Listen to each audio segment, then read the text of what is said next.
అట్లా అనేక ఉదంతాలు ఉన్నాయి.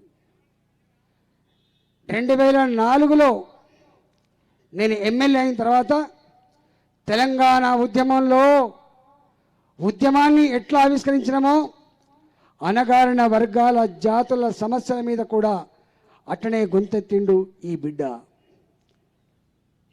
ఇందిరా పార్క్ దగ్గర ఎవరు టెంటేసి నాకు ఈ సమస్య ఉందని చెప్పి వాళ్ళు ఉద్యమం చేస్తే ఆ ఉద్యమానికి గొంతు అయిన బిడ్డ ఈటల, గుర్తుపెట్టుకోండి.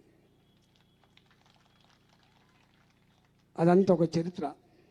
తెలంగాణ ఉద్యమంలో మేము ఆర్టీసీ సంఘాన్ని పెట్టినాం మా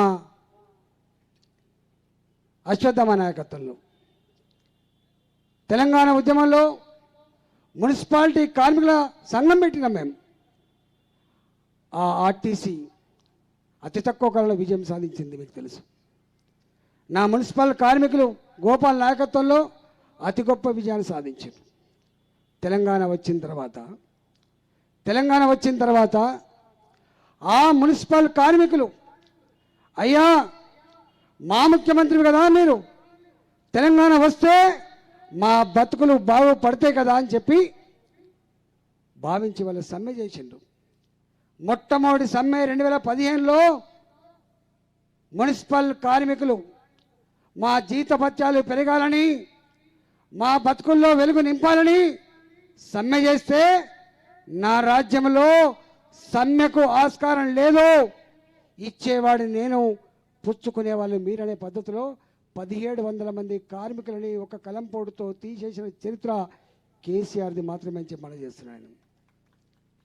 ఆనాడు కార్మికులు వచ్చి ఏడ్చిండ్రు. మనిషి చచ్చిపోతే ఎట్లా ఏడుతారో గట్ల ఏడ్చిండ్రు.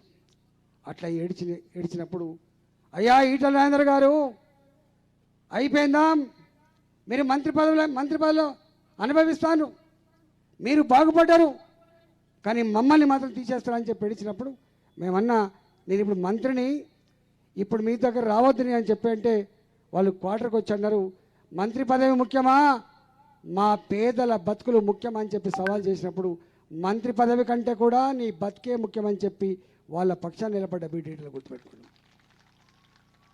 ఆర్టీసీ నా అశ్వత్థామ సమ్మె చేయలేదు. ఆర్టీసీ కార్మికులు పెట్రోల్ పోసుకొని తగలబడ్డాడు ఆర్టీసీ కార్మికుడు, ఉరేసుకొని చచ్చిపోయింది ఆర్టీసీ కార్మికుడు, విషం తాగి చచ్చిపోయింది ఆర్టీసీ కార్మికుడు. చివరికి మోకాళ్ళ మీద కూర్చొని అయ్యా ముఖ్యమంత్రి గారు, ఆనాడు తెలంగాణ ఉద్యమంలో మేమే కదా